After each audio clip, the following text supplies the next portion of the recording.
हाँ, तो मैं कह रहा था कि ज़रूरी संदेश क्या है।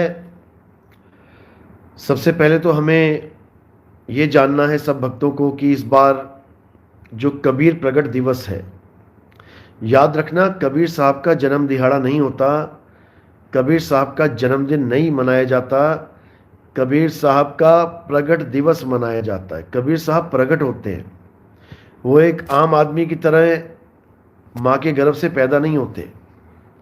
तो कबीर साहब का प्रगट दिवस इस बार अलग अलग जगह मनाया जाएगा।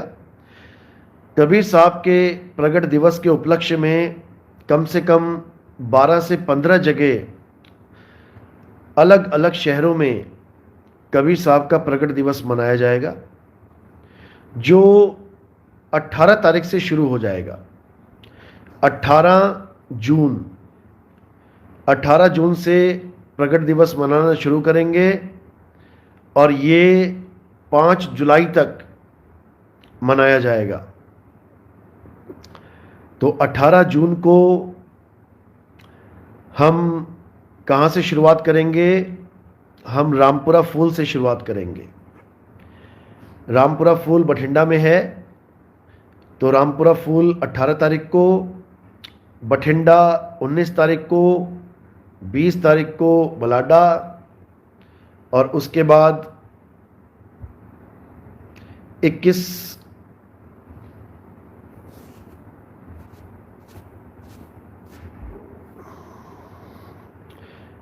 22 तारीख को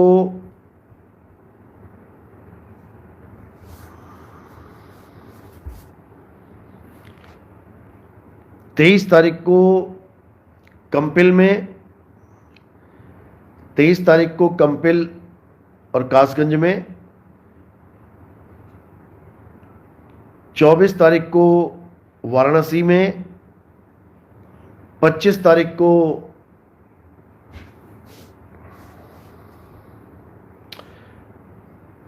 नौगछिया में, 26 को मधेपुरा में, 28 को रांची में, 29 को गाजियाबाद में,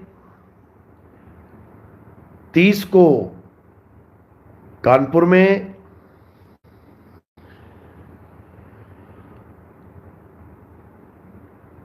2 तारीख को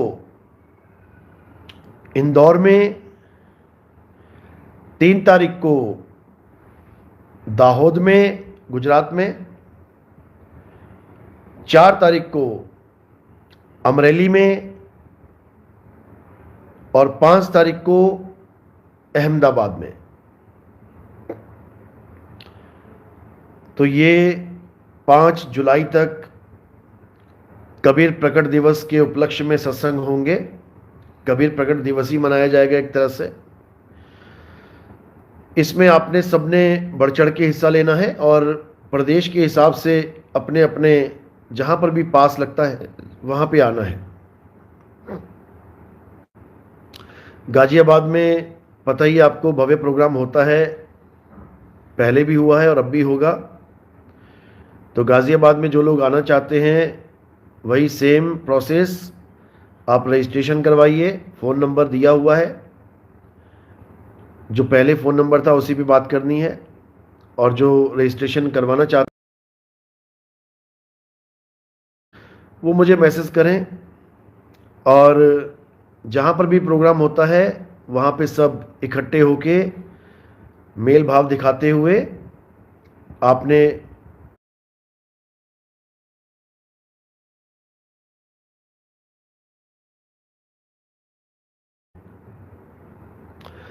और उसी शहर में पैम्फलेट्स भी बांटे जाएंगे, पर्चे बांटे जाएंगे। जन जन तक ये सत्य ज्ञान पहुंचना चाहिए, हमारा एक ही लक्ष्य है। तो इसको अच्छे से करना है।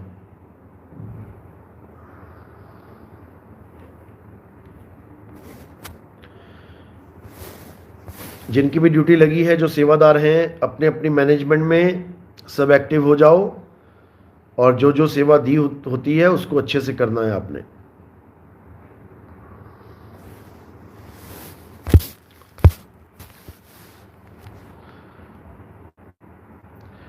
और बहुत जल्दी एक यात्रा शुरू की जा रही है। वो यात्रा कश्मीर से लेके कन्याकुमारी तक की यात्रा होगी, जो हमारे भक्तों के द्वारा शुरू की जाएगी बहुत जल्दी, जुलाई के बाद। जो भी भगत उसमें इन्वॉल्व होना चाहते हैं, क्योंकि वो यात्रा गाड़ियों में, कारों में होगी, कश्मीर से चलेंगे और पहला पड़ाव दिल्ली में होगा। यानी पहली यात्रा कश्मीर से दिल्ली की होगी। 3 भागों में इस यात्रा को बांटा गया है। तो पहली यात्रा कश्मीर से होती हुई, अलग अलग शहरों से होती हुई, सतनाम के झंडे लहराती हुई पूरी की जाएगी। जितनी भी कारें होंगी उसमें सब में सतनाम का झंडा लगेगा, और हर शहर में होती हुई हजारों हजारों बच्चे बांटते हुए हम दिल्ली पहुंचेंगे, और दिल्ली पहला पड़ाव होगा। उसके बाद दूसरी यात्रा दिल्ली से शुरू होगी और नागपुर तक पहुंचेंगे। नागपुर तक सत्य का डंका बजाते जाएंगे, परचम लहराते जाएंगे, और अगली यात्रा, अगला पड़ाव नागपुर से कन्याकुमारी का होगा। तो ये 3 भागों में इस यात्रा को बांटा गया है। जो भी इस यात्रा में आना चाहते हैं वो मुझे संपर्क करें। इस भव्य यात्रा को बहुत ही बड़े पैमाने पे सफल करना है हमने, और जन जन तक इस ज्ञान को पहुंचाना है। केजीएफ टीम को एक्टिव करना है, और भ्रष्टाचार और जितना भी हमारे भारत देश में जो भी गलत काम हो रहे हैं, मिलावट हो रही है, इन सब को हमने रोकना है। ये हमारा ही फर्ज है, हम सबका फर्ज है। तो केजीएफ की टीम अब एक्टिव हो जाए, और इस यात्रा में जो भी आना चाहता है मुझे मैसेज करे। क्या लिख के भेजना है आपने मेरे नंबर पे 9256111007। इस पे आपने लिखना है यात्रा, YATRA, या फिर हिंदी में लिख के भेज सकते हैं। कंडीशंस क्या हैं इसमें आपको मैसेज के द्वारा बता दिया जाएगा कि क्या कंडीशन है, क्योंकि इसमें कंडीशन भी लागू है, ऐसे ही नहीं उठ के आ सकता कोई भी। तो ये सब आपको मीटिंग के द्वारा बता दिया जाएगा। और एक और योजना बनाई जा रही है जिसमें कम से कम 500 भक्तों को एक्टिव किया जाएगा। 500 ऐसे भगत जो बिल्कुल तन मन धन से इस भक्ति को कर रहे हैं और इस पंथ के लिए कुछ भी करने के लिए तैयार हैं, इस ज्ञान को विश्व में उजागर करने के लिए कुछ भी करने के लिए तैयार हैं। वो 500 लोग मेरे संपर्क में आए, फिर उनसे जो कार्य लिया जाएगा उससे हर उस शहर में भव्य प्रोग्राम होगा जहां पर आज तक प्रोग्राम नहीं हुआ है, जहां पर आज तक कोई सत्संग नहीं हुआ, जिन शहरों में आज तक कोई जीव नहीं जागा, उन सब शहरों में पैम्फलेट सेवा होगी, भव्य प्रोग्राम होंगे उन्हीं 500 लोगों के सहयोग से। और कोई बहुत बड़ा सहयोग नहीं होगा, बूंद बूंद से घड़ा भर जाता है। बहुत ही छोटे लेवल का सहयोग होगा, लेकिन वो छोटा छोटा करके इतना बड़ा हो जाएगा कि हर शहर में, उन शहरों में जहां कभी सत्संग नहीं हुआ, वहां पर भी एक भव्य आयोजन होगा। तो वो 500 मेंबर जो सहयोग में आना चाहते हैं वो मुझे क्या लिख के भेजेंगे? वो लिख के भेजेंगे सत्य का डंका। सत्य का डंका लिख के आपने भेजना है। जो भी 500 मेंबर एक्टिव होना चाहते हैं, अपना नाम दर्ज कराना चाहते हैं, क्योंकि समय बहुत कम है। इस कम समय में ही हमने बड़ा कार्य करना है। कब कौन इस दुनिया को छोड़ के निकल जाए, कब किसका समय खत्म हो जाए, कुछ नहीं कह सकते। लेकिन उससे पहले पहले हमने वो काम करके जाना है इस दुनिया में कि दुनिया याद करेगी, जीवों के कल्याण के लिए, जीवों के भले के लिए। तो जो भी इसमें इन्वॉल्व होना चाहता है, इस योगदान में शामिल होना चाहता है, जो पहले से योगदान कर रहा है वो नहीं, जो पहले से सेवा में योगदान कर रहा है, उनके अलावा जो 500 बिल्कुल नॉन एक्टिव बैठे हुए हैं, वो लोग योगदान करेंगे। अब सतनाम सतनाम।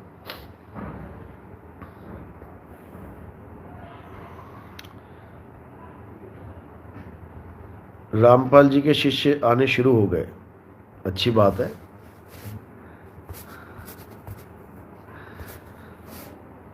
और जो आजकल डिबेट पर कई वीडियोस बन रही हैं और डिबेट पे कई पोस्टर बैनर बन रहे हैं, रामपाल जी के चेले पता नहीं क्या क्या वीडियो बना बना के डाल रहे हैं। पहले तो मैं उनको ये कहना चाहूंगा कि देखो भाई, हमारी कोई दुश्मनी तो है नहीं कि नितिन दास की तुम्हारे साथ कोई दुश्मनी है, बिल्कुल भी नहीं है।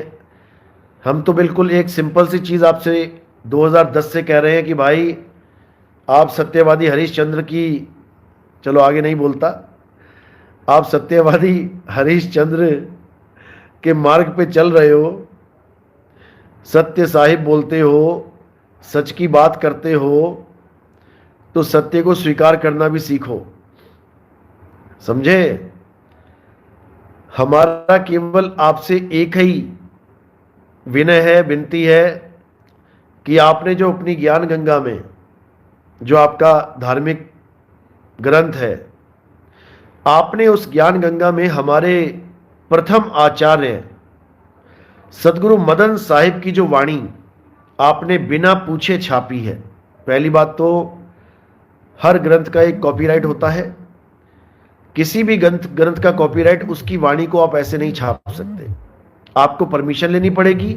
और अगर आप उसकी व्याख्या करना चाहते हैं तो आपको पहले व्याख्या दिखानी पड़ेगी कि आपने सही व्याख्या की कि नहीं करी। ऐसे ही आप उठा के किसी की भी ग्रंथ से कुछ भी उठा के कुछ भी उल जुलूल लिख दोगे तो ये बिल्कुल भी सहन नहीं किया जाएगा। तो हमने तो तुमसे बस इतनी बात करी 2010 से कि हमारे गुरु जी का नाम लिखो उस दोहे के आगे और इज्जत के साथ उनको एक संत की पदवी दो। जैसे आप बाबा नानक की बात करते हो, बाबा नानक देव के आगे संत लगाते हो, रविदास जी के आगे संत लगाते हो, मीराबाई के आगे संत लगा देते हो, और भी कई संतों के आगे संत लगा देते हो। लेकिन आपने जिस संत की वाणी यूज करी, सोई गुरु पूरा कहावे, 2 अक्षर का भेद बतावे, उसको आपने रंभदूत बना दिया। उसको आपने इज्जत तो क्या देनी थी, उसको काल का दूत बना दिया। अरे मूर्खों, अगर वो काल का दूत है तो तुम क्यों उसकी वाणी ले रहे हो? काल के दूतों की भी वाणी ली जाती है क्या? काल का दूत क्या तुम्हें सही मार्ग बताएगा? तो हमारा तुमसे बस यही कहना है कि हमारे गुरु जी की जो बात है वो सही तरीके से उसको अपने ग्रंथ में रखो और उनका नाम इज्जत के साथ, पूरी इज्जत के साथ उसमें छापो। तुम कहते हो ये ग्रंथ राधा स्वामी वालों के ग्रंथ से हमने लिया है। अरे तो राधा स्वामी वालों ने तो हमारे गुरुजी के नाम पे पूरी पुस्तक छाप दी, मदन साहिब के नाम पे पूरी पुस्तक छाप दी उन्होंने अपना हिसाब पूरा कर दिया। उन्होंने एक वाणी ली थी हमारे गुरुजी की। हालांकि 4 साल मुझे चक्कर लगाने पड़े उनके आश्रमों के, उनके पाठियों से मिलता रहा, मैं बताता रहा उनको कि हमारे गुरुजी की वाणी है भाई ये। आप अपने गुरुजी से कहो कि अगर वाणी छापी है तो उनके बारे में कुछ खुलासा भी करें, बताए भी उस पंथ के बारे में। तो वो इंसान इतने सच्चे हैं राधा स्वामी लोग, बाबा जी, उन्होंने हमारे गुरुजी के नाम पे पूरा ग्रंथ ही छाप दिया। हालांकि उन्होंने झूठ लिखा, उन्होंने ये बात झूठ लिखी कि ये दिल्ली के किसी, ये ग्रंथ हमें दिल्ली की लाइब्रेरी में मिला। उन्होंने ये बात झूठ लिखी है कि ये ग्रंथ दिल्ली की एक लाइब्रेरी में मिला। अगर ये दिल्ली की लाइब्रेरी में मिला तो इस ग्रंथ का दोहा तुम्हारे पास कैसे आ गया? संत मत प्रकाश भाग 4 में वो दोहा कैसे आ गया? जब ग्रंथ ही तुम्हारे पास नहीं है तो दोहा उड़ता हुआ तुम्हारे पास कैसे पहुंच आया? तो यहां पे इनकी चोरी तो पकड़ी जाती है, लेकिन फिर भी ये रामपाल जी महाराज से लाख गुना अच्छे हैं, जिन्होंने हमारे प्रथम आचार्य सतगुरु मदन साहिब के नाम पे पूरा ग्रंथ छाप दिया। हालांकि उस ग्रंथ के अंदर अर्थ का अनर्थ किया हुआ है, उन्होंने अर्थ का अनर्थ किया हुआ है। जहां जहां पर मदन साहिब ने 5 नामों का खंडन किया, इन लोगों ने वो 5 नाम का जाप करने की सलाह दे डाली। जहां जहां मदन साहिब ने अक्षर का खंडन किया, इन लोगों ने उन्हीं अक्षरों के नाम को पकड़ा के जीवों को भरमा दिया। लेकिन फिर भी लाख गुना अच्छे हैं ये रामपाल जी महाराज के लोगों से कि इन्होंने हमारे गुरु जी का ग्रंथ पूरी इज्जत के साथ छापा और उसको प्रकाशित किया। बहुत बहुत धन्यवाद राधा स्वामी पंथ के बाबा जी श्री गुरविंदर सिंह ढिल्लो जी का, जो मेरे भी गुरुदेव रह चुके हैं। मैं उन्हीं का शिष्य था, 10 साल में राधा स्वामी रहा हूं, उनसे भी मैंने बहुत कुछ सीखा। लेकिन जो चीज मुझे चाहिए थी वो उनके पास नहीं थी। जो सार शब्द का ज्ञान हमें चाहिए था वो सार शब्द उनके पास नहीं है, होता हुआ भी नहीं है। है तो सार शब्द सबके पास, लेकिन सार शब्द से विमुख होके अनहद नाद में उलझ गए हैं, बस फर्क इतना है। सार शब्द सबके पास है, नर नारी और कीट पतंगा, सार शब्द सभी के संगा। सार शब्द कोई मंत्र नहीं है कि कोई सोचे वो कोई मंत्र है, ओम सोहंग सत्य कबीरा, 1 लाख रुपया लेके मंत्र दिया जाता है। ये हंस मुनि के पंथ में, ये हंस मुनि कालदूत के पंथ का मंत्र है, ये 12वें पंथ का मंत्र है, ओम सोहंग सत्य कबीरा। 1 लाख रुपए में मिलता है ये, लेकिन हम तुम्हें फ्री में बता दे रहे हैं। तो ये नाम, ये सब जाली नाम है, ये सब नकली नाम है। ओम कलियम हरियम शरियम फरियम, ये सब नकली नाम है। ये ब्रह्म गायत्री मंत्र हैं, यानी ब्रह्म काल और गायत्री उसकी घरवाली काल और माया को खुश करने के लिए ये मंत्र बनाए गए हैं। ये ब्रह्म गायत्री मंत्र को ही पार ब्रह्म मंत्र बना के बैठ गए। ये बताओ, अरे पार ब्रह्म की बात करते हो, परम ब्रह्म की बात करते हो और ब्रह्म गायत्री मंत्रों को रट रहे हो, तुम्हारा के तो बेड़ा गर्क होवेगा। तो बेड़ा गर्क मत करो, उस सार शब्द वस्तु को जानो। वो सार शब्द कोई मंत्र नहीं है, वो वस्तु है। और सारी उम्र बीत गई गाते हुए, क्या बोल रहे हैं? अधर द्वीप तह गगन गुफा में है निज वस्तु सारा। सारा यानी सार वस्तु है, वो सार वस्तु है। कहां पे है वो? अधर द्वीप गगन गुफा में। वो ये मंत्रों में नहीं फंसी पड़ी है कहीं। तो निकलो इस मंत्रों के जाल से। तो अब क्या करना है? अब सत्य को जानना है, सत्य को। और बात रही डिबेट की, तो डिबेट तो ये करने से रहे, इनके बस की बात नहीं है डिबेट करना। नाच न जाने आंगन टेढ़ा, एक कहावत है, इन्हीं के ऊपर फिट की गई है। वो बनी इन लोग के लिए है। एक पहलवान था, उसने सबको चैलेंज कर दिया कि कोई है मेरे मुकाबले आ जाओ। अब एक पहलवान जिसने इस ललकार को सुना, उसने कहा ठीक है फिर आ जाओ। अब वो पहलवान थोड़ा ज्यादा तगड़ा था, जिसने उस ललकार को, उस न्योते को, उसको सुन के हामी भर दी कि हां मैं लड़ूंगा। तो उस पहलवान ने क्या किया, जिसने निमंत्रण दिया था सबको, जिसने होका लगाया था, जिसने आवाज दी थी कि आओ मेरे साथ कुश्ती लड़के दिखाओ, वो उसके अखाड़ों की बातें लेके बैठ गया। नहीं मैं तुमसे नहीं लड़ूंगा। पूछा क्यों भाई?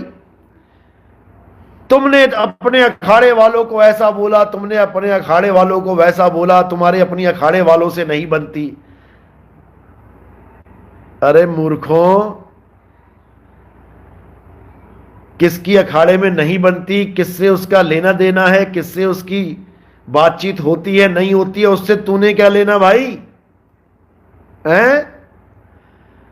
तो चैलेंज कर रहा है तो स्वीकार कर। तुम ऐसे बोलते हो, तुम वैसे बोलते हो अपने आश्रम के संतों से। अरे मैं कैसे बोलता हूं वो मेरी कहानी है, जिससे मैं बोलता हूं वो उसकी कहानी है। तेरी कहानी कहां से आ गई बीच में? हैं? हद कर दी इन लोगों ने। मतलब बहाना मारना है तो ऐसे बोल दो कि गुरुजी जेल से आए हैं, वो बोलने में थोड़ा दिक्कत हो रही है, बूढ़े हो गए हैं, बोल नहीं पा रहे हैं, या वो दांतों की जो दवाई खाता था उनके दांतों में बहुत ज्यादा मवाद पड़ गया है, ऐसा हो गया वैसा, कुछ ऐसा बोलते, कुछ ऐसा बहाना मारते कि हां लगता कि फिजिकली फिट नहीं है बंदा। बहाने क्या मार रहे हैं? तुमने आश्रम वालों को ऐसा बोला, तुमने आश्रम वालों को वैसा बोला, आश्रम में ऐसा हुआ। अरे तूने क्या लेना है? तुमने क्या लेना हमारे आश्रम में क्या हुआ? हमें पता है क्या हुआ है, हम जानते हैं अपने आश्रम वालों को, वो हमें जानते हैं, हम उन्हें जानते हैं। तुमने क्या लेना है? तुम ज्ञान चर्चा करो, तुम्हारे पास ज्ञान है कि नहीं वो देखा जाएगा, कि तुम आश्रमों के झगड़े लेके आओगे कि आश्रमों में ऐसा होता है वैसा होता है। हद कर दी इन लोगों ने। हमारे आश्रम में साधु संत जितने भी हैं, ये सब कुछ को छोड़ के ये सब गांजा पीते हैं, ये तंबाकू जर्दा खाते हैं। उनके साथ मेरी बहस चली, कुछ भी हुआ, भाई इससे तुम्हें क्या लेना है? इससे तुम्हें क्या लेना है? तुम ज्ञान चर्चा करो। नितिन दास ऐसे, नितिन दास, उनकी शक्ल तो देख लो, वो गांजे में धुत है, खड़ा भी नहीं हुआ जा रहा उससे। वो काला वाला जो खड़ा है साथ में, वो सत्संग करके साथ ही साथ जो बंदगी मिलती है साथ ही साथ गांजा फूकता है, वो एक नंबर का गंजेड़ी है वो। मैंने इन लोगों का विरोध किया आश्रम में कि ये गांजा फूकना बंद करो। इन लोगों ने अपनी अलग से पार्टी बना के मेरे खिलाफ ही मुहिम छेड़ दिया, मेरे गुरु के कान भर दिए मेरे ही खिलाफ। भरे मंच पे मैंने माफी मांगी थी, इसलिए कि मैंने इन लोग को यह कह दिया कि आज के बाद गांजा नहीं पिएगा आश्रम में कोई। इन लोग को मिर्ची लग गई कि नितिन दास हमें हुक्म दे रहा है कि हम गांजा नहीं पिएंगे, ये कल का आया हमें सिखाएगा। ठीक है भैया, तुमने गांजा पीना है तुम पियो, हम आश्रम छोड़ देते हैं। हमने छोड़ दिया आश्रम, और तीनों खड़े होके कह रहे हैं कि ऐसा हो गया वैसा हो गया।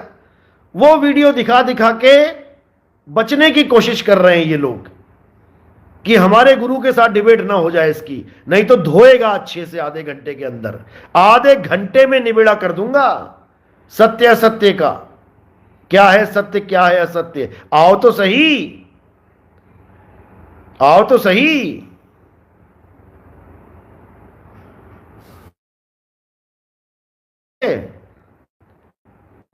तो भाई आश्रमों में बहुत कुछ होता है, हम वैसे ही आश्रमवाद के खिलाफ हैं।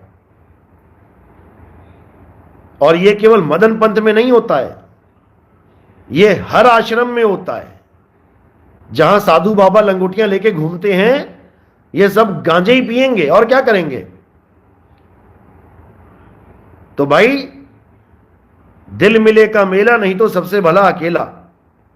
हमारा दिल नहीं मिला उस आश्रम में, हमने उस आश्रम को छोड़ के हमने अगला गुरु धारण कर दिया। जो वो 3 साधु बाबा खड़े हैं, वो आश्रम बीरापुर में है, बीरापुर प्रतापगढ़। हमने वहां दीक्षा ली, 10 साल सेवा करी, उसका फल हमें जो मिला हमने उसको भी स्वीकार कर लिया। ठीक है भाई, तुम्हें अच्छा नहीं लगता नितिन दास, तो नितिन दास चला जाता है। फिर मैंने अगला गुरु धारण किया।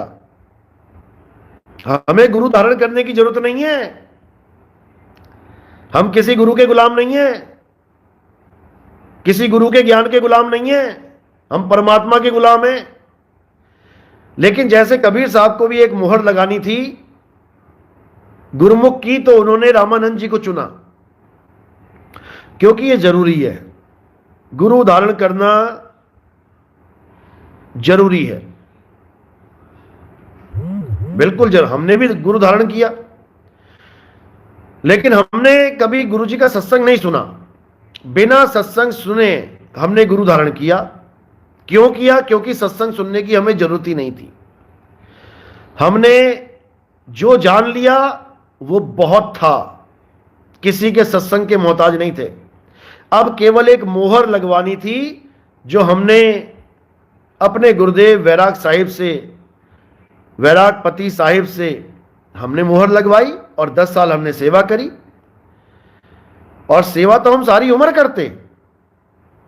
जो 10 साल सेवा कर रहा है वो क्या आगे नहीं करेगा? करेगा। और ना ही हमारे पास कभी, मेरे मन में कोई ये ख्याल था कि मैं गुरु बनूं, बिल्कुल भी नहीं। 2010 में मैंने नाम दीक्षा ली गुरु जी से। 2012-13 में गुरु जी ने बोलना शुरू कर दिया कि तुम लंगोटी ले लो और साधु हो जाओ। मैंने नहीं ली, हमें जरूरत ही नहीं है। जब गुरु जी बैठे हमें क्या करना है? और ना ही मेरे मन में कोई ऐसा ख्याल था कि मैं गुरु जी बन के घूमूं। 2013 से लेके 14, 15, 16, 17, 18, 19 तक गुरु जी लंगोटी के लिए बोलते रहे। ये सारी संगत गवाह है उसकी। किसी भी पुराने भगत से पूछ लेना, पता लग जाएगा। जब मैंने सत्संग शुरू किए तो मैंने काले पर्दे पे सफेद अक्षरों के द्वारा सत्संग शुरू किए, क्योंकि मैं अपनी शक्ल भी नहीं दिखाना चाहता था। क्योंकि शक्ल गुरु की देखो, मेरी क्या देखोगे भाई? मैं तो गुरु जी के पास जोड़ने वाला बंदा था। जो मेरा काम था, मेरा धर्म था, मैं वो कर रहा था। ना ही मुझे अपनी शक्ल दिखाने का कोई शौक था। 2018 से मैंने सत्संग शुरू किए, 2020 तक मेरी शक्ल ही नहीं देखी किसी ने। केवल देख पाए जो आश्रम गए, उन्होंने ही 2-4 वीडियो रिकॉर्ड कर लिए, वही थोड़ी बहुत वायरल हुआ। नहीं तो हमें कोई शक्ल दिखाने की जरूरत ही नहीं, क्योंकि गुरु पद मुझे चाहिए ही नहीं। हमें आश्रम की कोई मेहनती भी नहीं चाहिए। महंत के ऊपर कई लोग ताने मारते थे कि नितिन दास इस आश्रम का महंत बनना चाहता है, क्योंकि इन लोग के दिमाग में एक ही कीड़ा है। ये जितने साधु बैठे हैं मदन साहिब के पंथ में, इनके दिमाग में जो भूसा भरा हुआ है, जो कीड़ा है, वो मेहनती का कीड़ा है। ये महंत बनना चाहते हैं कि हमारे नाम पे भी एक आश्रम हो जाए और हम महंत बन जाएं। इसको सोचते हैं कि हमारा जन्म सफल हो गया।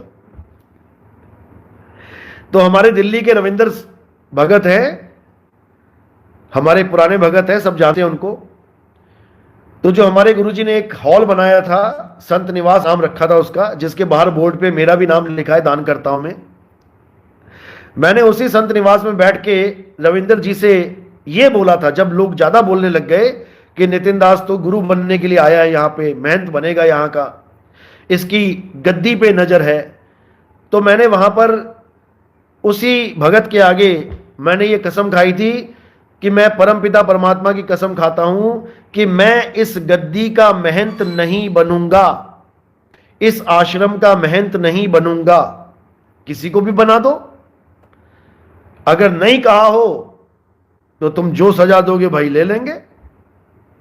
लेकिन जो भी लोग जानते हैं रविंद्र साहिब को, आप उनसे फोन पे बात कर लेना। नहीं कहा हो तो मैं ये जो चोला पहना हुआ है इसको उतार देंगे, क्योंकि हमारा लक्ष्य कभी महंत बनना था ही नहीं। उसके बाद क्या हुआ, जब आश्रम में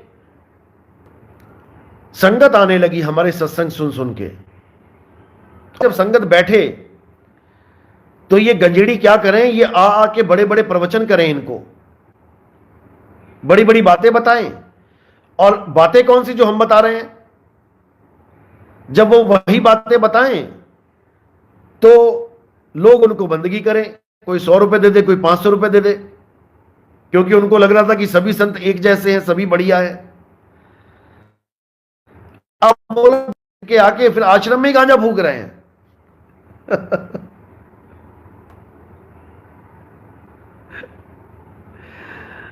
तो जब मुझे संतों ने, मुझे भक्तों ने बताया कि भाई ये क्या ड्रामा चल रहा है, तो मैंने सत्संग किया और उसमें इन लोगों की थोड़ी क्लास लगा दी।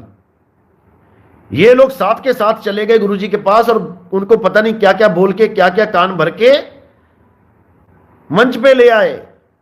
और मंच पे गुरुजी कह रहे हैं कि नितिन दास ने ये बहुत गलत किया। मैंने कहा ठीक है, गलत किया तो मैं माफी मांग लेता हूं। मैंने अपने उसी मंच पे माफी मांग ली। भाई अगर गुरुजी को गलत लग रहा है कि गांजा पीने वालों के खिलाफ आपने बोल दिया, तो ठीक है, आपको गांजे वाले प्यारे हैं, आपको गांजे वाले प्यार। आज तक वो सब आश्रम में आते हैं, गुरुजी के साथ बैठते हैं, मंच पे बैठते हैं, ढपली बजाते हैं और गांजा फूकते हैं, गुरुजी को कोई आपत्ति नहीं है। जो गुरुजी का खाना परोसता है वो डॉक्टर, क्या नाम है उसका, नाम भी नहीं लेना चाहता मैं, तो वो बीड़ी फूकता है, बीड़ी फूक फूक के उन्हीं हाथों से गुरुजी को खाना दे देता है। भाई तुम्हें वो लोग पसंद है तो ठीक है, अच्छी बात है, हमें क्या दिक्कत है। तो ये सब बातें जब हद हो गई, तब मुझे अगला डिसीजन लेना पड़ा। और बीच में एक और बता देता हूं, इसकी भी बड़ी डिमांड आती रहती है, आपने गुरुजी को ऐसा बोला वैसा बोला। क्योंकि मूर्खों के बुद्धि में ये बात नहीं घुसती। एक लीला होती है, संतों की एक लीला होती है। अब कोई कहे कि कबीर साहब को वैश्या के साथ खड़े होने की क्या जरूरत थी। ये लीला भी होती है और परीक्षा भी होती है। तो ये मेरी ऑडियो चलाते हैं, देखो ये अपने गुरु को क्या बोल रहा है। क्या तुम अपने गुरु को ये बोल सकते हो? तुम ये बता दो, क्या तुम अपने गुरु को ये बोल सकते हो जो मैं बोल रहा हूं? नहीं बोल सकते ना, तो मैं भी नहीं बोल सकता। भाई साहब, किसी की परीक्षा चल रही थी उस वक्त, जो तुम 5 सेकंड की 10 सेकंड की रिकॉर्डिंग देते हो ना, पूरी दो पता लगे। ये उस बंदे की परीक्षा चल रही थी जिसके साथ मैं बात कर रहा था। और इसके बारे में मैंने अपने गुरुजी को पहले ही बता दिया था कि अगर मैं आपके बारे में कोई भी गलत कुछ अपशब्द बोलूं या आश्रम के खिलाफ कुछ भी बोलूं, तो आप बुरा मत मानना, मैं किसी की परीक्षा ले रहा हूं। क्योंकि वो हमारे पंथ में घुसने वाला है, रामपाल जी का ही चेला था वो, और वो हमारे पंथ में घुस के मिलावट करेगा। महात्मा बुद्ध का भी चेला था वो, और उसने हमारे कुछ भक्तों को प्राण योग से जोड़ दिया था, श्वासों का अजपा जाप करवाने लग गया था वो गुरु जी का नाम लेके। तो उस बंदे की शिकायतें मेरे पास आई, लेकिन मेरे साथ बहुत मीठी मीठी चिकनी चुपड़ी बातें करता था। इसलिए मैंने उसको एक मौका दिया कि चलो कोई बात नहीं, देख लेते हैं, एक छोटी सी परीक्षा ले लेते हैं, पता लग जाएगा। अरे कांच के ऊपर घन मारना पड़ता है 20 किलो का। इसका मतलब यह नहीं कि मैं कांच का दुश्मन हूं, मैं हीरे का दोस्त हूं।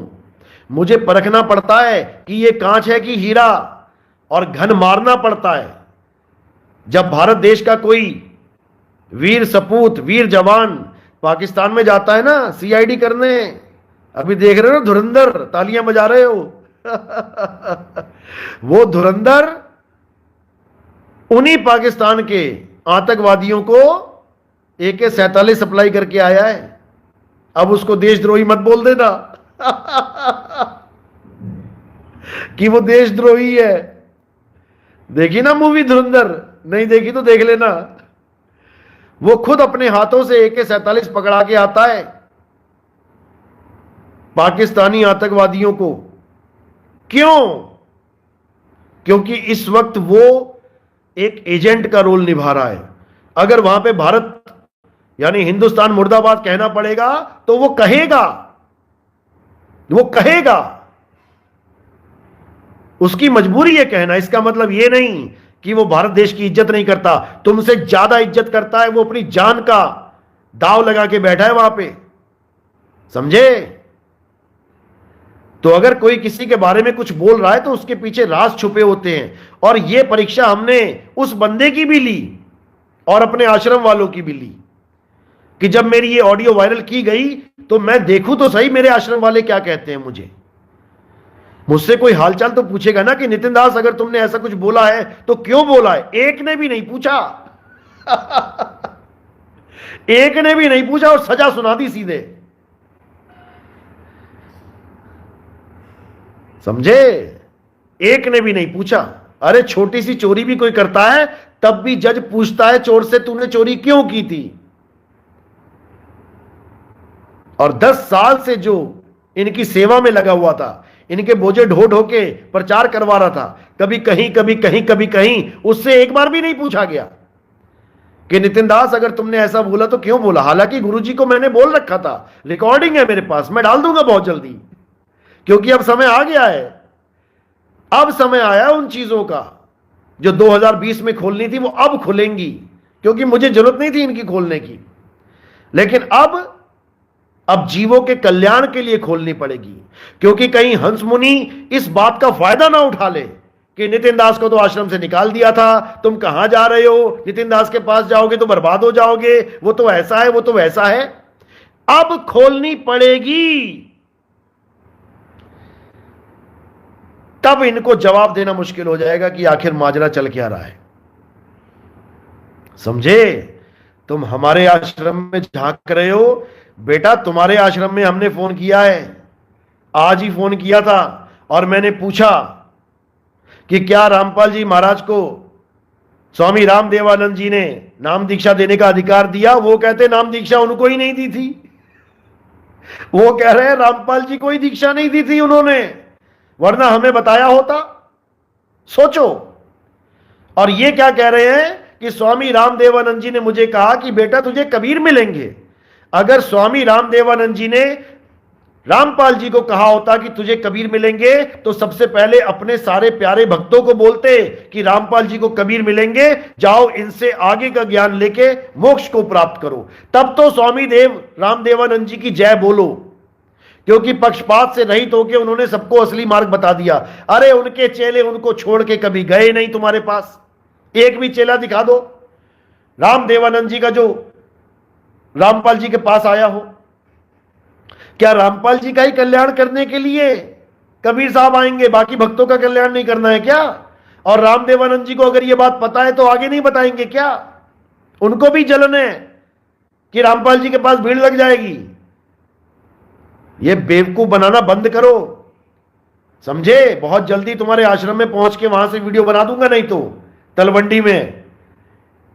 लेकिन हमारा यह मकसद नहीं है। ये झगड़े, आश्रमों के लफड़े, ये सब होते आए, इसी में तो जनता पागल हो गई, बेवकूफ बन गई। हमारा एक सिद्धांत होना चाहिए कि सच्चा नाम क्या है। सच्चे नाम को ही पंजाबी में सतनाम कहते हैं। सतनाम, सच्चा नाम। ना काल सच्चा, ना अक्षर पुरुष सच्चा, तो दोनों का नाम मिलके सच्चा नाम कैसे हो जाएगा? इन मूर्खों को समझ में नहीं आता। तो आगे क्या हुआ? आगे जब इन आश्रम वालों के साथ मेरी नहीं बनी तो मैंने क्या किया, मैंने इनको इनके हाल में छोड़ दिया। ठीक है भैया, तुम अपना भजन भक्ति करो, हम अपनी भजन भक्ति करते हैं। गुरुजी ने लंगोटी दे दी थी मुझे 29 तारीख 7वें महीने पे। उसके बाद से मैं प्रचार कर रहा हूं। मैंने कभी पलट के इन लोगों को कोई जवाब नहीं दिया, क्या बोलते हैं क्या नहीं बोलते। आश्रम से बहुत सारी वीडियोस बनी, नितिन दास ऐसे, नितिन दास वैसे। मैं भी मजे में लगा रहा, चलो भैया करते रहो, क्या फर्क पड़ता है। क्योंकि यह भी एक परीक्षा है। इन वीडियो को सुनने के बाद, इन वीडियोस को सुनने के बाद जो आश्रम की तरफ से मेरे खिलाफ बनी थी, उसको सुनने के बाद भी जो भगत मेरे साथ जुड़े, असल में वही हीरे मुझे चाहिए थे। मैं कांच इकट्ठे करने नहीं आया हूं। मैं यहां पे कांच इकट्ठा करने नहीं आया हूं। मैं यहां पे हीरे माणिक लाल इकट्ठे करने आया हूं। तो जो इन सब आश्रम के वाद विवादों से निकल के हमारे साथ जुड़े, उनको मैंने अपनी छाती से लगा के रखा। वो मेरे हीरे माणिक लाल हैं। हमें इससे कोई फर्क नहीं पड़ता कि हमें कोई क्या बोलता है, वो उसका नजरिया है। भाई शेर को देख के कोई कहे कि ये कुत्ता है तो उसको दिखाई दे रहा होगा, शेर को इससे फर्क नहीं पड़ता। तो चलता रहा, सब चलता रहा बढ़िया। फिर मैंने क्या किया, क्योंकि हमारे पंथ में हमारे बंदी छोड़ सतगुरु कबीर साहब ने हमेशा यह बोला कि भले कोई गुरु है कोई चेला है, दोनों मालिक की भक्ति करते हैं, दोनों में से एक दूसरे को कोई पार नहीं कर सकता, परमात्मा ही पार करता है, वो सार शब्द ही पार करता है। समझो। तो कबीर साहब ने बोला गुण मिले तो गुरु बनाओ और चित्त मिले तो चेला, मन मिले तो मित्र बनाओ वरना फिर वो अकेला। तो जब गुण नहीं मिले हमारे, उनको गंजेड़ी भंगेड़ी पसंद थे और हमें पसंद नहीं थे, तो मैंने सोचा कि अब हमें आगे बढ़ना चाहिए। आगे बढ़ने में कोई बुराई नहीं है, आगे बढ़ने में कोई बुराई नहीं है।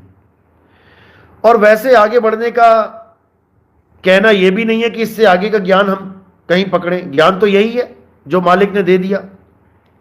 मुहर लगवानी थी तो आगे लगा लेते हैं, कोई बात नहीं, इसमें क्या बड़ी बात है।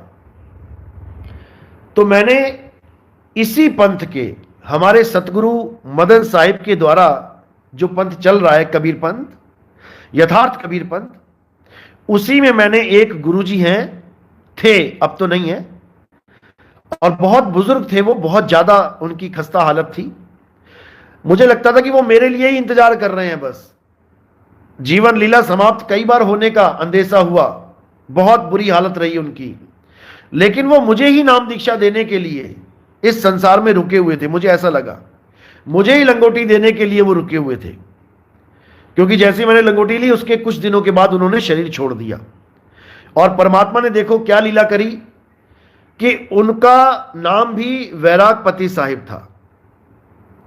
यानी मेरे नाम के आगे मेरे जो गुरुजी का नाम था वैरागपति साहिब, उसी नाम को दोबारा स्थापित कर दिया। समझो, यानी परमात्मा भी नहीं चाहते थे कि मैं किसी और नाम के गुरु को धारण करूं। तो मुझे वैरागपति साहिब से आगे वैरागपति साहिब ही मिल गए। और ऐसा नहीं कि मैंने बिना पूछे अगला गुरु धारण कर लिया, खुंदक में आके, खुन्नस में आके, बिल्कुल नहीं। दिल्ली के एक भगत हैं, बाल मुकुंद नाम है उनका, काफी पुराने भगत हैं, हमारे दादाजी, दादा गुरु के टाइम के भगत हैं। मैंने उनको फोन किया और उनको संदेशा दिया कि हमारे गुरुजी जो वैराग साहिब हैं, आप उनसे मेरे दिल की बात पहुंचा दो उन तक कि मैं अब आगे एक और गुरु धारण करना चाहता हूं, क्या आपकी परमिशन है। क्योंकि कोई भी काम है गुरु की परमिशन से करना चाहिए। भले मतभेद 100 हो जाए, लेकिन रिश्ते ऐसे खत्म नहीं होते। बाप के साथ झगड़ा हो जाए तो बाप क्या बाप नहीं रहता है? बिल्कुल रहता है। इसी प्रकार अगर आश्रम में कुछ मतभेद हो गए हैं, इसका मतलब यह नहीं कि मैं आश्रम का चेला नहीं और वो हमारे गुरु नहीं है। वो तो सदा रहेंगे, गुरु तो हमारे वो सदा रहेंगे, चाहे हमने उनका साथ किया चाहे नहीं किया। जो हमारे जीवन में आ गया वो तो सदा रहेगा। तो अपने पुराने गुरुजी से परमिशन लेके गुरुजी ने कहा, हां नितिन दास को कह दो कि वो उनको गुरु धारण कर सकता है।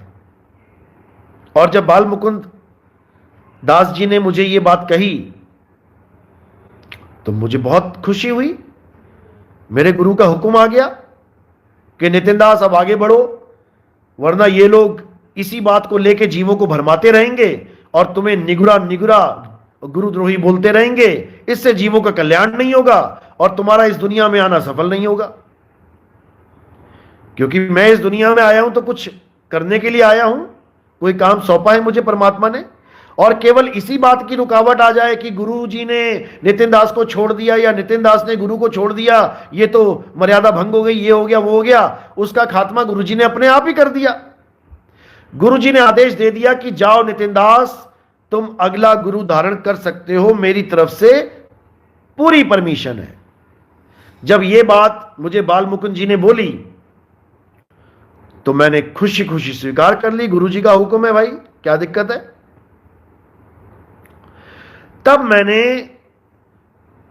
बीरापुर को छोड़ के, बिछूर गांव में बीरापुर है, उसको छोड़ के मैं आगे बढ़ा और कलीनापुर में मैंने नाम दीक्षा ली, जिसकी फोटो मैं बीच बीच में शेयर करता रहता हूं। एक काफी बुजुर्ग से महात्मा जी हैं, वो मेरे सिर पे हाथ रख के बैठे हैं और मुझे लंगोटी उन्होंने दी और आगे का कार्य करने का आशीर्वाद दिया, संसार का बेड़ा पार करने का आशीर्वाद दिया और आशीर्वाद देके वो आगे चले गए, अपने धाम को चले गए। सबने जाना है, मेरे गुरु भी चले गए, इसमें क्या दिक्कत है। अब ये बहाने मार मार के कि तुम्हें गुरुजी ने आश्रम से निकाल दिया, आश्रम से निकाल दिया, हम ज्ञान चर्चा नहीं करेंगे, तो बेटा ये बात नहीं बनेगी, ये बहाना नहीं चलेगा। हमारे आश्रम में क्या हो रहा है क्या नहीं हो रहा है, इसकी सरदर्दी हमारी है, तुम्हारी नहीं है, समझे। तुमने किसी से पंगा ले लिया, उसके किसके साथ पंगे हैं नहीं है वो तुमने नहीं देखना है, जिससे पंगा लिया उसके साथ निपटो। तो ये लोगों को भ्रमित करने वाली जो बातें हैं, इससे होने वाला नहीं है।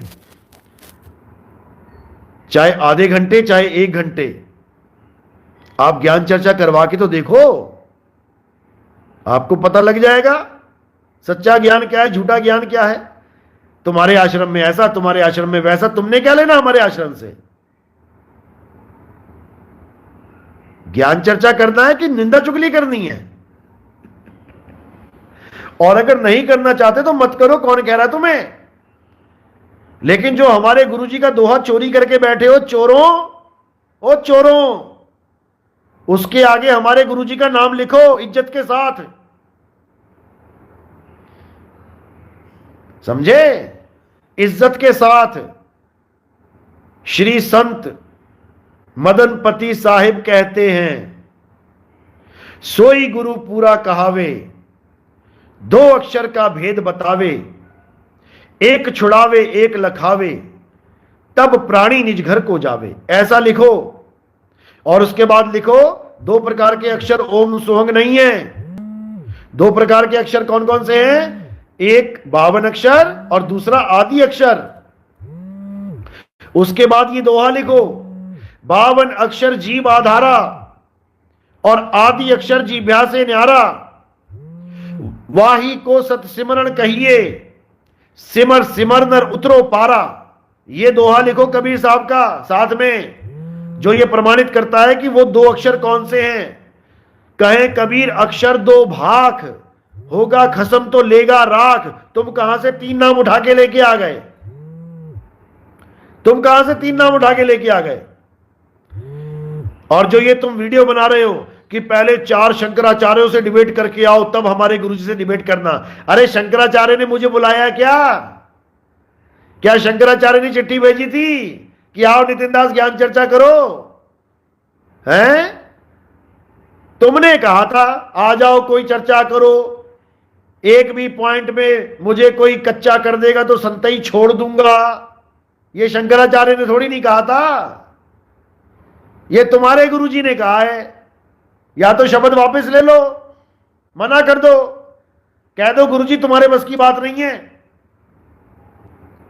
बताओ, एक आदमी जा रहा था रास्ते पे, एक लंगड़े ने कहा इधर आ, मुझसे पंगा लेके दिखा।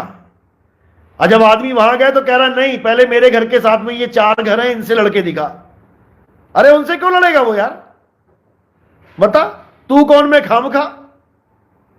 अरे तेरी टांग टूटी पड़ी है तो क्यों पंगे ले रहा है तू आते जाते लोगों से। कमाल हो गई। चारों शंकराचार्यों से ज्ञान चर्चा करके आओ।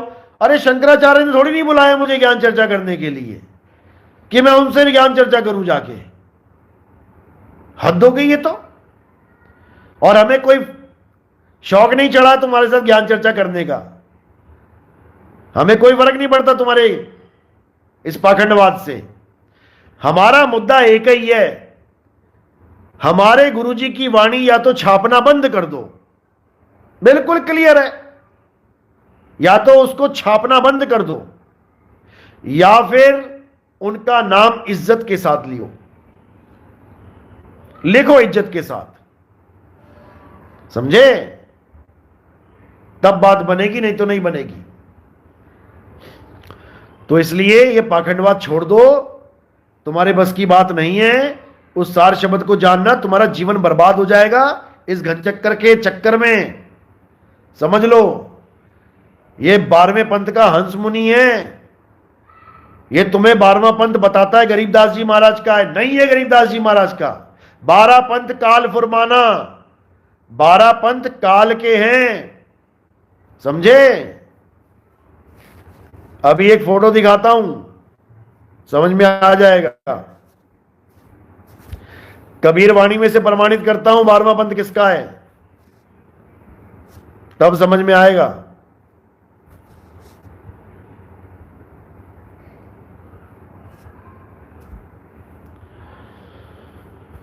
क्योंकि तुम्हें बेवकूफ बना दिया इन लोगों ने। स्क्रीनशॉट ले लेना अच्छे से, शायद उल्टा दिखाई देगा क्योंकि मोबाइल के कैमरे में उल्टा दिखता है। वैसे मैं डाल दूंगा, कोई बात नहीं। 12 के 12 कालदूत जो हैं,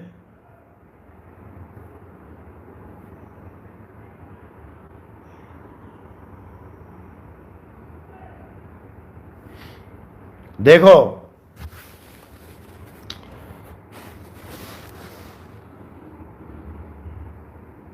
अगर फोटो आ रही तो अच्छी बात है, स्क्रीनशॉट ले लो इसका।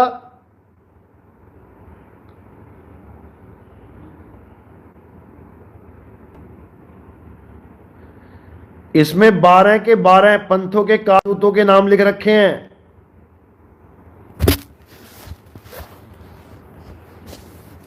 पढ़ के सुना देता हूं। प्रथम दूत मृत अंध कहावा, दूसरा दूत तिरमिर दूत, तीसरा दूत अंध अचेत, चौथा दूत सुरती गोपाल। ऐसे ही करते करते करते एकादश यानी 11वां दूत दुर्गदानी। उसके बाद द्वादश दूत नाम बतलाऊं, हंस मुनि तेहि बरन सुनाऊं। समझो, 12वां दूत गरीबदास जी महाराज का नहीं बोला गया इसमें। 12वां दूत किसका बोल दिया? हंस मुनि, जो तुम्हें हवा भी नहीं लगने दी इसने। 25 साल, 25 साल के करीब हो गए इसको सत्संग करते, और सबको ये गरीबदास जी महाराज बता रहे थे कि 12वां पंथ किसका है? गरीबदास जी महाराज का। से जीवों को भरमाने के लिए 12वें पंथ का कालदूत बना दिया किसे? गरीबदास जी महाराज को। और ये बाणी अपने ऊपर फिट कर ली कि 12वें पंथ हम ही चले आए। 12वें पंथ हम ही चले आए बोल के क्या कह दिया कि मैं आया हूं गरीबदास जी के पंथ में, कबीर।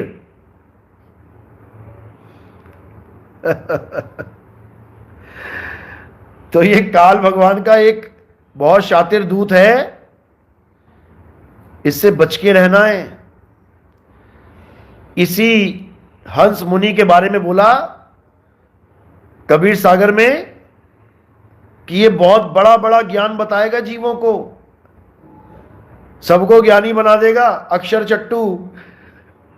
गीता में ये लिखा है, वेदों में ये लिखा है, बाइबल में ये लिखा है, कुरान में ये लिखा है। अरे लिखा बहुत कुछ है, लेकिन तू समझ नहीं पाएगा। कुरान को दिखा दिखा के क्या बोलते हैं ये लोग? कुरान को दिखा दिखा के क्या बोलते हैं कि 7 दिन में परमात्मा ने सृष्टि बनाई। मेरी आवाज आ रही है? म्यूट कैसे हो गया भाई? मेरी आवाज आ रही है? Sound is coming fine. आधे म्यूट बोल रहे हो, आधे फाइन बोल रहे हो। किसी कालदूत का साया लगता है मुझे। तुम्हारे मोबाइल पे किसी कालदूत का साया आ चुका है। Okay, it's coming now. Good. तो क्या कह रहे हैं? कहां पे था मैं? It's coming. Very good. तो यही 12वें पंथ का जो कालदूत है, इसके बारे में बताया गया कि ये बहुत बड़ा बड़ा ज्ञान सुनाएगा लोगों को। कुरान में ये लिखा है, बाइबल में ये लिखा है, और 7 दिन की सृष्टि भी बता देगा कि 7 दिन में उस अल्लाह कबीर ने सृष्टि बना डाली। सृष्टि, वाह क्या सृष्टि बनाई है। अल्लाह कबीर ने क्या सृष्टि बनाई है। उसके बाद इसी सृष्टि से निकालने के लिए अल्लाह कबीर परेशान हो रहा है। वाह मेरे भाई, गजब का बुद्धि विवेक है।